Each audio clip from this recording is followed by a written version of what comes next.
The author. Most people think Samuel wrote the book of Ruth.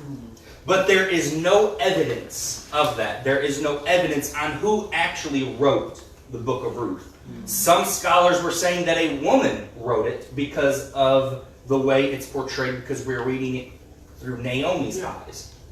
But there is no proof of that. Whoever the author was, they wrote the book from Naomi's point of view. It appears to be more written during King David's time because of the literary style and David's name being last in the genealogy in chapter 4. Now, understanding and history of the book. This book is something truly special. The Bible does not give much attention about women or care about them during Bible times, especially during Old Testament. The book of Ruth gives us insight to what people say is the greatest love story in the Bible, even though the word love is nowhere in this book. That's true. The book of Ruth involves famine, poverty, false gods, religion, quitting, prosperity, miracles, good and bad relationships, and at the end we get to see how God took everything and made a perfect canvas. Grace is the main component throughout this entire book. Now, I practice and practice and practice these Greek and Hebrew names. You can ask Susie. I had YouTube and I was searching, how do you say this name? And I went through it for like 20, 30 minutes. Susie was like, no, it's this. And I was like, no, I don't hear the P in this. She was like, no. So anyway, I think I finally have some of these Greek and Hebrew names down. The Ketuvim, which is the third division of the Hebrew Bible, which is part of the Old Testament. Now, Pastor has kind of taught on this, if you remember when he went through and talked about the descriptions of each Bible, I think in 2020, when he gave a general description of them all. The Old Testament is divided into 4 sections. The Ketuvim, the Megillah, prophecy, and history. The Ketuvim include poetical books, such as Psalms, Proverbs, and Job. The Megillah, or scrolls, include Song of Solomon, Ruth, Lamentations, Ecclesiastes, and Esther.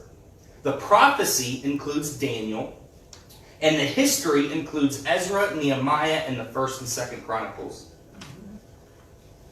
Megillah, or also spelled Megillah, depending on how you're looking at it, means scroll. Or plural, Megillat. In the Hebrew Bible, and what's messed up is you read these things 3 and 4 times and you find a typo when you're about to teach it. So that any is supposed to be all. That any is supposed to be all. All of the 5 sacred books of the Ketuvim, which is the 3rd division of the Bible, are read in the synagogue in the course of certain festivals. The Song of Solomon, or Song of Songs, is read on the Sabbath over Passover week. The book of Ruth on the Shavuot, or Pentecost. Lamentations on Tisha B'Av. Ecclesiastes on the Sabbath of the week of the Sukkot. And the book of Esther on Purim. The reading of Esther on Purim is prescribed in Mishnah. Other readings were introduced in post-Ptolemaic days. Now, the Shavuot, also called Pentecost, is a certain festival. It's called the Festival of Weeks. It is the second of the 3 pilgrim festivals of the Jewish religious calendar. It was originally an agricultural festival marking the beginning of the wheat harvest. During the temple period, the first fruits of the harvest were brought to the temple, and the 2 loaves of bread made from the new wheat were offered. The aspect of the holiday is reflected in the custom of decorating the synagogue with the fruits and flowers and the names of Yom HaBekurim, which is called Day of the Fruits, and Hag A Kazer, which is called Harvest of Feast. So you have the Shavuot, which is a festival of weeks. So you have a week of festivals. Well, 2, each day there's a certain festival that goes on during that day. So 2 of those is Day of the First Fruits and the Harvest Feast. During rabbinic times, the festival became associated with the giving of the law at Mount Sinai, which is recounted in the Torah readings for the holiday. Now, we should all know that the Torah is the first 5 books of the Bible. Right. It became customary during Shavuot to study the Torah and to read the book of Ruth. Celebration of Shavuot, I want to make sure I emphasize that for you guys. Shavuot occurs on the 50th day, or 7 weeks after the sheaf offering of the harvest celebrated during Passover. The holiday is also, therefore, called Pentecost, from the Greek Pentecosta, which means, we should all know this, 50. It falls on Sivan 6 and Sivan 7 if you are outside of Israel. Sivan, meaning season time, is the 9th month of the civil year and the 3rd month of the ecclesiastical year on the Hebrew calendar. It is a month of 30 days, and Sivan usually falls in May or June on the Gregorian calendar, which is our calendar that we follow. Now, why is the book of Ruth read during Pentecost? Just in case time does not get the best of me, we're going to skip this for now, and I will come back if I have time. So, there I have 10 bullet points. Those are reasons why they read Ruth during Pentecost. Now, names and meanings. This is the fun part. All right? Bethlehem. Now, this is what I was talking about when I wanted to find out more in depth on the names and the meanings behind the names. So you're going to see a couple different definitions in your workbook, because one scholar said the name means this, one Hebrew said this, one Greek said this, and they were all kind of, so instead I kind of threw them all in there, and then I put my own general definition of what it is. So Bethlehem means house of bread, or the word. Now, Bethlehem. Ephratah was the ancient name of Bethlehem. So think of Bethlehem. Bethlehem was not Bethlehem in the Old Testament. Bethlehem really was Bethlehem in the New Testament. It had a different name in the Old Testament. Right, it did. Mm-hmm. And as you can see, in purple, I put these scriptures to validate my point if you just didn't believe me during this study. In Ruth 1 and 2, it is called Bethlehem, Judah. Yes. But Bethlehem, Judah is kind of like a state, and Bethlehem is kind of like a city. Just so we say Poplar Bluff, Missouri, Bethlehem, Judah. Okay? Good.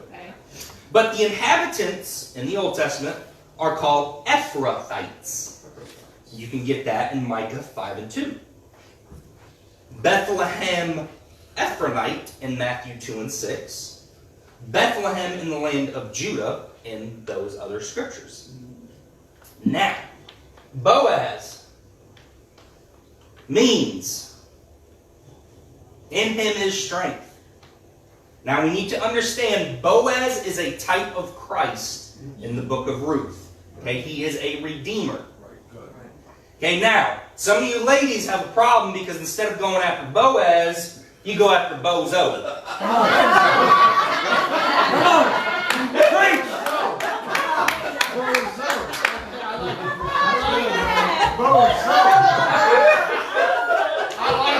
I'm just throwing it out there for y'all, for you ladies. Don't go after Bozo, you gotta go after Boaz. Okay? Okay, glad we got that part situated. Okay? So Boaz is crossed out. You don't go after, I'm sorry, yeah, Bozo is crossed out. You don't go after Bozo. Okay, you go after Boaz. So Margie, you can tell your people at work you're a bozo. Yeah. You're not on my list. Chilion He has a couple different meanings in his name. Pinning, finished destruction, blotted out, or wasting. Right. Elimelech means my God is king. Yes. Yes. Judah Thanksgiving. means thanksgiving or praise. Mara means bitter. Malon means sickness or weak.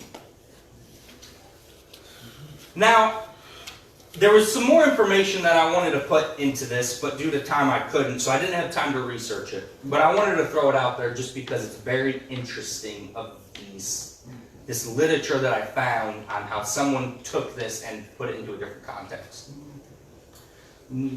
Ruth was married to Malon. Okay? I have proof of that. I couldn't find proof, but I finally found proof. Ruth was married to Malon. Now, Malon means sickness or weak. Now, this pastor associated Malon with the law. Okay? Malon was the law. So think of the law. The law was the Old Testament. Okay? We don't live by the law. We live by grace. Okay? The law was the Old Testament. There were certain things that had to happen in Naomi's and in Ruth's life for her to get her redeemer, to her to get redeemed. Now, one of those obstacles was because she married Malon. She married the law. Yes. Now, Malon had to die in order for Ruth to get what she needed. Right. Because she couldn't live by the law anymore. No. Oh my God. Because the wall- She had to live Uh-huh. by grace, by her new redeemer. Right. I like So, one of these days I'll have time to put that in here and we'll redo this. But I wanted to throw that there because I thought it was very interesting that there were certain things in her life she could not go anywhere with Malon because she was tied to the law. The law could not do anything for her. No. So, Moab means the seed of my father or of my father. Of my father. Naomi means pleasant one, pleasing, or delightful. Naomi is a type of church or could be a type of leader in this book. Obed means to serve. Orpha, a fawn, neck or back of the neck. This is referring to her turning back, as we will later find out. Ruth means companion or friend, and Ruth is a type of Christian in this book. And time is getting away from me, which is fine, because Pastor gave me 16 weeks, so we're going as slow as we need to. That's right. Let's get this. All right, time and settings. The events of Ruth occurred sometime between 1200 BC and 1100 BC. During the latter period of Judges is when the books of Ruth happened.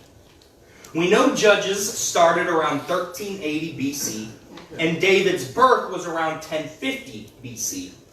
We can look and see it was around 1140 BC when the events of Ruth occurred, but we do not know specifically when it happened. I think I got a couple more. Okay, so yeah, I forgot that. The final words of the book of Ruth link with her great-grandson David. So we know it was written after his birth. The genealogy at the end of the book shows David's lineage through the days of the judges, acting as support for his rightful kingship. Solomon is not mentioned, leading some to believe that the book was written before David ascended to the throne. The judges, as most of us all should know, were rulers sent by God as deliverers. The time when the judges ruled had moral and spiritual corruption. The Israelites would fall into sin and get captured by another nation. The Israelites would cry out to God to save them. He would. And the process would just repeat itself over and over. Overall, the time of Judges was a time of darkness and turmoil. We are going to talk more about Judges next week. Cultural background. There is a lot of insight given with the text about the customs and ways of people in those days. This is seen through the relationship of main characters, not only between themselves but with others, especially those whom Boaz has related to, such as Ruth, Naomi, his workers, and the nearest kinsmen and the elders. The relationship between Naomi and Ruth also gives us insight into the status of women in those days and the relationship between Jews and Gentiles. Looking at this book and places where time is mentioned gives us insight about their customs and ways of harvesting. An important cultural insight related to the main theme of the story and its important theological emphasis is the role of the kinsman. Biblical background is given in Leviticus 25, verse 23 through 28, and Deuteronomy chapter 25, verse 5 through 10. This portion of the law deals with the redemption of property and the continuing of a family line. Now, let's talk about Moab for a little bit. Orpah and Ruth were Moabites. Moabites were descendants of Lot through his eldest daughter. As stated earlier, Moab means of my father. So we can see that the Moabites came out of their father, which was Lot. We can see the birth of the Moabites start way back in Genesis with Lot and his firstborn daughter. Now, because of time, I put the scripture in here, but we're not going to read the scripture. So, after the account of Moab's birth, he was not mentioned again until the children of Israel are on their way through the wilderness to the promised land. By the time that Israelites reached the land of Moab, the Amorites had conquered the territory. When the Israelites overcame the Amorites in battle, Balak, the king of Moab, became terrified of Israel and called on the prophet Balaam to curse God's chosen people. Instead, as we all know, God put a curse upon Moab and its descendants. The Bible also talked about how Moabites cannot enter the assembly of the Lord. That's very critical because remember, Ruth's a Moabite. She's from this lineage. Now, I had to throw this in there, but thank goodness for God's grace. Because before grace, if we were living by the law, you did not want to mess with God or His people. God was a savage back in the day. And maybe we need that in today's day and age. Maybe the world would be a different place. But we live by grace, so unfortunately, it don't work like that. Yeah, it was tough. He was savage. Oh, yes, he was. We can also see in Psalm 83 a list of inhabitants of Moab, along with 9 other nations as conspirators against Israel. So if you were to read this, these cities, these nations, were not allowed to associate themselves with Israel because of what they had done to them. It is also interesting to see what David says about his lineage in Psalms. We read in Psalm 51 and 5, "Behold, I was shapen in iniquity, and sin did my mother conceive me." Why? Because she was a Moabite. Yes, she was. That nation was a curse. It sure was. So David is speaking of this iniquity we have talked about, which is generational curses. So maybe David struggled with the things that he did because he had these iniquities in his life from his mother, from a nation that was handed down to them. Maybe that's why David struggles with the things that he does, because he never dealt with the iniquity that was in his life. Psalm 60 and 8. "Moab is my wash pot. Over Edom will I cast out my shoe. Philistia, triumph thou because of me." That is pretty intense. Now, we're not here to dissect Psalm, but I wanted the picture captured so we know what Moab was considered like and the history of the city while we're going through this book. So we have an understanding of how messed up a Moabite woman would have been, or that nation. Now, the lineage of Ruth. As you can see here, I gave you a nice picture of the purple means a boy was born, and the purple means a marriage happened. So we can see that Elimelech and Naomi got married. I am going to take a random stab here. I cannot find any evidence for this, but I think Chilion was the firstborn and Mahlon was the secondborn. There is no proof. I cannot prove this. Here is my thought and reasoning behind this. In the Bible, which we will see next week, it mentions the birth of Chilion first, and then it mentions Mahlon. Now, that is my assumption that Chilion was the oldest. Again, I have no proof, and there is no proof out there to prove or disprove that. So, Chilion marries Orpha, Mahlon marries Ruth. Okay? We know Elimelech dies, then Chilion and Mahlon die. Orpha, she goes back to her people. Ruth then marries Boaz. Ruth and Boaz create the offspring of Obed. Obed creates Jesse, and Jesse creates David. Now I gave you a little map here to show you. Moab was located about 50 miles from Bethlehem, east of the Dead Sea. So there's you a nice little picture of what it looked like as far as the distance, so you know later on, when we see Naomi and Ruth go back to Bethlehem, Judah, the distance they had to make. And it's 20 till, so I'll blast through why the book of Ruth is read during Pentecost. So we'll blast through these real fast. Both the Torah was given on the Shavuot, and Ruth are all about kindness and generosity. At Sinai, Israel took upon itself obedience to the Torah. Ruth likewise takes the obedience to the Torah upon herself. According to one tradition, David was born and died on Shavuot. The book of Ruth ends with the lineage of David.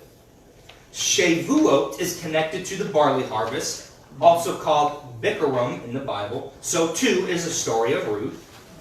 A midrash, a teaching from rabbinic literature, claims that the Torah can be adequately grasped by only those who have suffered. Ruth suffers poverty and hardship. The Hazedek, or Hazedek, to pronounce it, master, known as the Sifate Emit, offers additional explanations for the link between Ruth and Shavuot. Reading Ruth teaches us that actions, not merely study, are the essence of righteous living or goodness. Having received the Torah at Sinai, Israel is now ready to bring near anyone who seeks to receive it, including proselytes like Ruth. The welcoming of Ruth is an example of this readiness. The Torah helps Israel gather the holy sparks scattered among the nations. Such is the case with Ruth.